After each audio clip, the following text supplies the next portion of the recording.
Hello, everyone. My name is Joe Townsend. I'm a graduate student at WSU in Dr. Mark Pavick's Potato Research Lab. Today, I'm going to be presenting a portion of my master's graduate research on tuber field greening.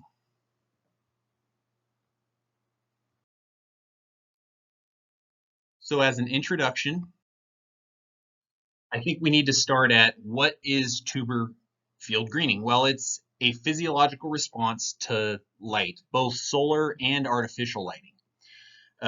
It's dependent on a multitude of factors, both environment, production practices, cultivar selection, storage and handling that occur after harvest. These are the things that are going to influence the amount of greening that we're seeing on our tubers. New research coming out of Australia has actually found that the rates of greening do in fact differ by cultivar. Russet type cultivars common in the Columbia Basin weren't included in that research, but hopefully in the future they will be. The photo here to the right I took actually at my parents' house in the shop. A neighbor gave him a box of potatoes for free, and you can see why they were free. So I thought that was pretty funny. So I mentioned that tuber greening, it's a physiological response, and that's because it's triggered by cumulative light exposure of the tuber. So after 24 hours of light exposure, amyloplasts start to convert to chloroplasts, and the chloroplasts start doing their job, and biosynthesis kicks in, and we start getting this green pigment development within the periderm and just below the skin surface of the tuber. And interestingly enough, eliminating that light exposure will pause the process where it's at. So the tuber kind of acts as a light bank. It's gonna kind of remember how much light it has been exposed to, how many hours, and it'll pick up right where it left off the next time it's exposed to light again. So factors on the farm, that's what I'm interested in my research, my applied research, and I think that's what's going to interest most people here today listening to this presentation. As I mentioned, environment plays a huge factor, both yield potentials and soil types, production practices such as your planting depth, your hilling and hill manipulation practices that you are doing, as well as cultivars that you're planting, and how those cultivars set their tubers within the hill, and the amount of canopy cover, and then finally just the handling, the way these tubers are handled after harvest, the amount of light that they're exposed to at harvest are all going to play an important factor in how much greening that you've got going into storage. So now, why do we care about greening? Why is it such a big deal, and why are we researching it? Well, in 1991, a report came out that estimated that 14 to 17% of U.S. potato production is lost as a result of tuber greening, and that's in the field, at the grocery store, in people's cabinets. Just in total, 14 to 17% of U.S. potato production is lost due to greening. So just looking at Washington State's production last year, I mean that'd be equivalent to, on the low end, 14 million hundredweight of Washington State production gone because of greening. So it's quite important, and it's a huge factor. So we got to ask ourselves, what can we do in the field production scenarios in order to reduce tuber greening? Well, what we did, we came up with a four-part study to look into greening, both in 2019 and 2020. The first part being a field survey, which I'll present here next, and then three separate field trials, which I'll present in order here. So part one, field survey. So for the field tours, folks from Simplot, Lamb Weston, and McCain's hauled me around for a few days, and we visited 40 different field sites in 2019 and 2018, all just prior to harvest and all within 40 miles of Othello.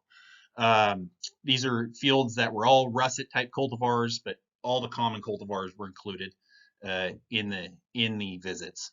To quantify what I was seeing out there in the field, came up with a way to kind of to take some measurements and put some numbers to the pictures, and dig a little deeper. So we started doing 10-foot strip evaluations at each site, 4 of them at each site, and documented hilling practices, actual seed piece depth at harvest, cultivars, soil types, and counted green tubers and exposed tubers while we were there as well.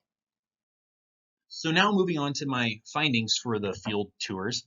Number one, planting depth varied greatly across the 40 different sites, and cultivar didn't matter. Um, they were evenly split between 6-inch, 8-inch, and 10-inch plantings.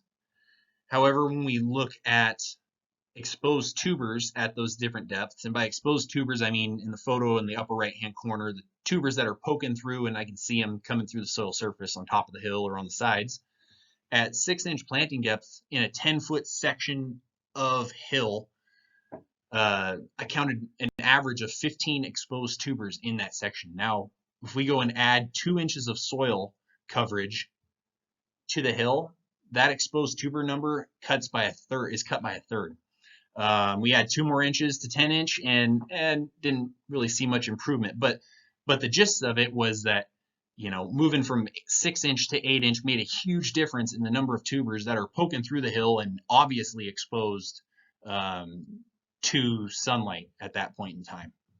Now, another important point was that drag off was a universal practice. Every single site had done some sort of drag off. And then canopy senescence, exposed, and green tubers, those type of things were very cultivar dependent.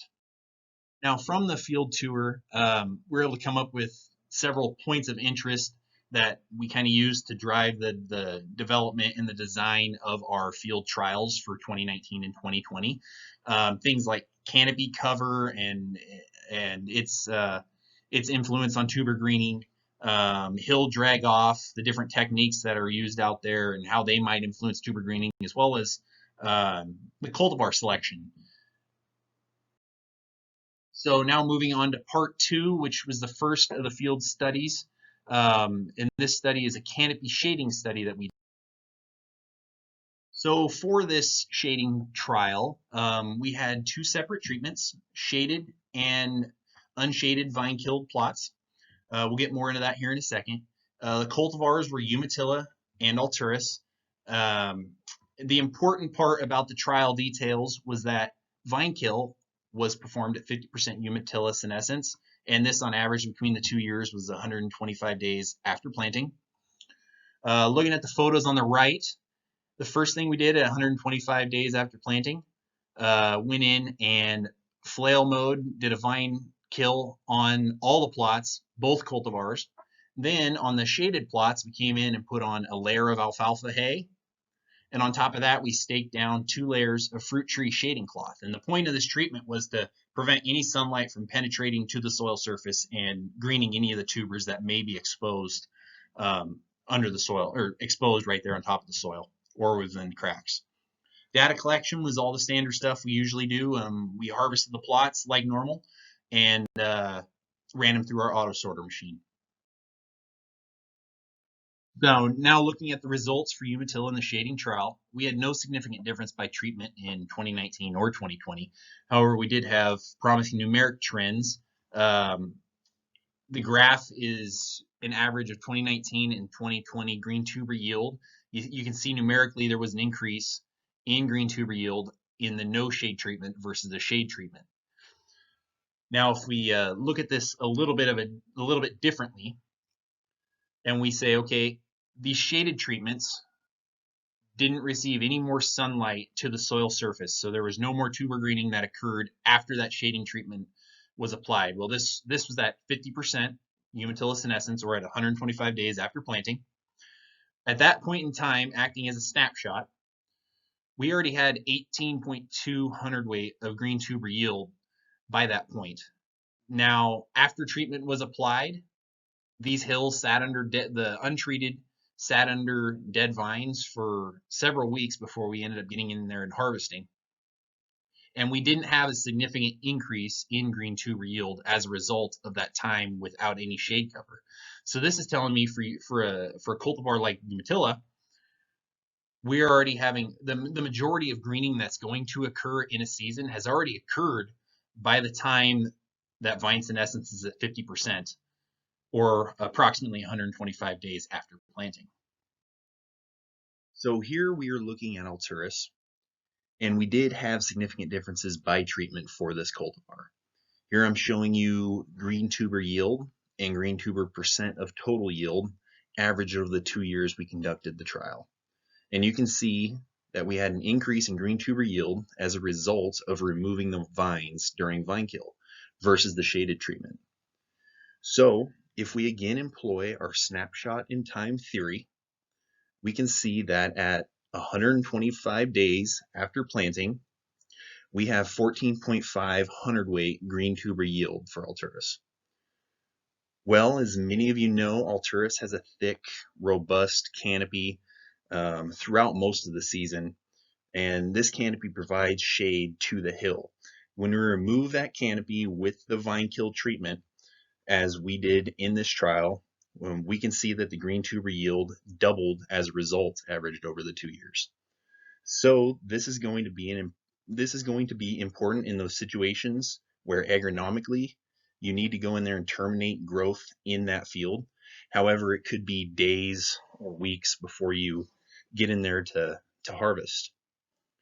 With a cultivar like Alturas, in that situation occurring, you could very well be doubling the yield of green tubers come harvest. However, with a cultivar such as Umatilla, you may not see a significant increase in green tuber yield because, as I showed in the previous slide, most of the greening has already occurred for Umatilla by this time of the season.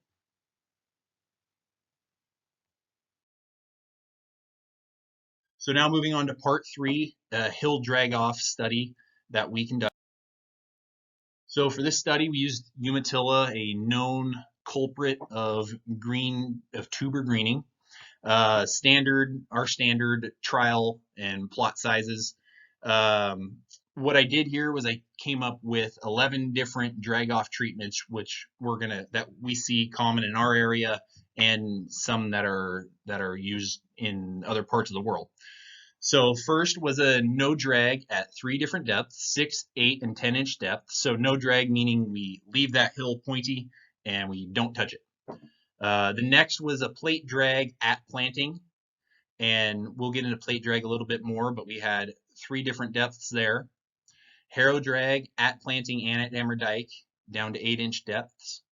A bar drag at Dammerdike, and then a compression at planting and at Dammerdike. And compression being pressing down on that hill on both the sides and the top. You see that often in other countries around the world. So what I have here is a photo representation of each treatment, each drag-off treatment.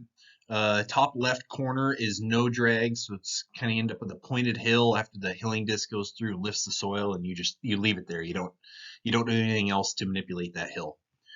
Just below that would be a representation of bar drag. In this case, it's behind a planter, and many of you may have seen that at some point. In the middle is hill compression, common overseas to kind of mimic what the specialized machines do to compact the hill. I took a 2x10 board and I used body weight to press down the top and the sides of the hill and compress it and get that nice shape that you see there. The top right-hand corner is planter plate drag, or at least that's what we call it. This is our research planter, and we have a solid plate mounted directly behind the hilling discs. And with this setup, we're able to lift the soil with the hilling discs and then get that nice plateaued shape with the plate drag across the top, and we can kind of adjust things to get the hill size and shape that we want. And just below that is representation of harrow drag. I was accomplishing this with a hand rake instead of the disturbance of dragging harrows through the plot area. And I just mimicked what happens when you drag a harrow over the top of the hills, smearing them over kind of like that. So for results, significant differences were observed in 2019 by treatment. Most importantly, green, hundredweight, and percentage of total yield.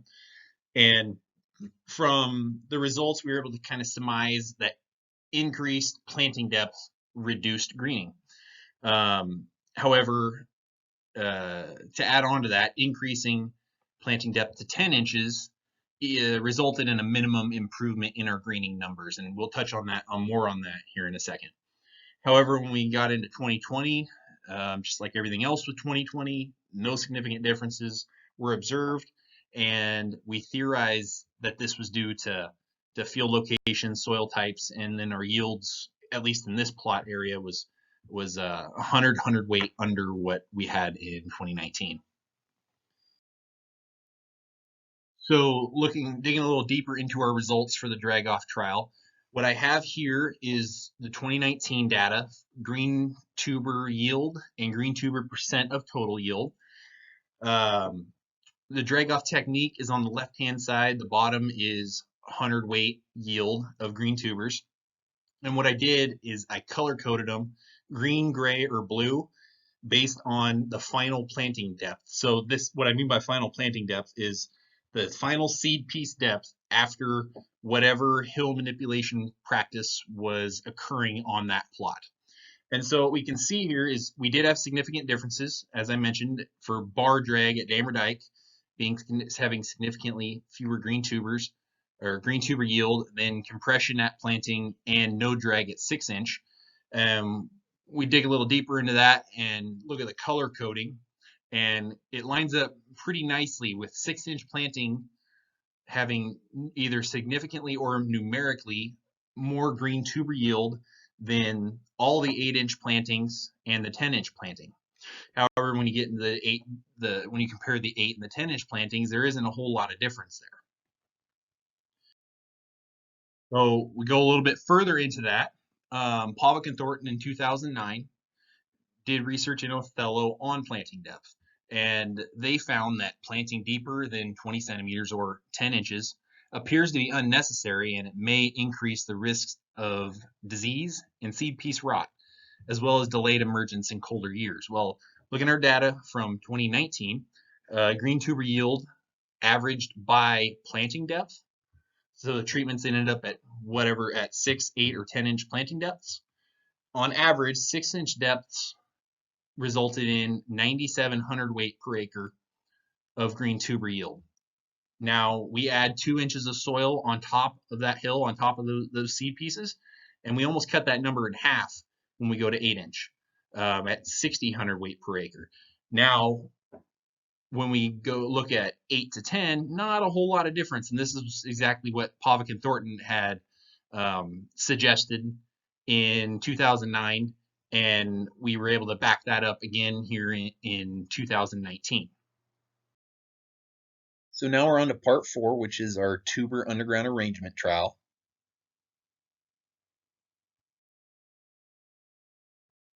So for this study, we took Burbank, Ranger, Umatilla, Clearwater, and Alturas, and we planted strip trials, and then we went out there and randomly dug 16 plants of each cultivar.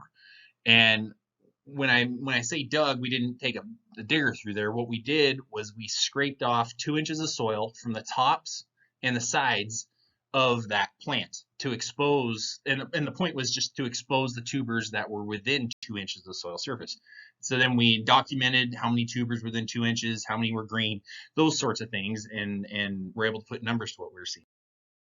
So here is a photo representation of all 5 cultivars when I step back after a section that we dug.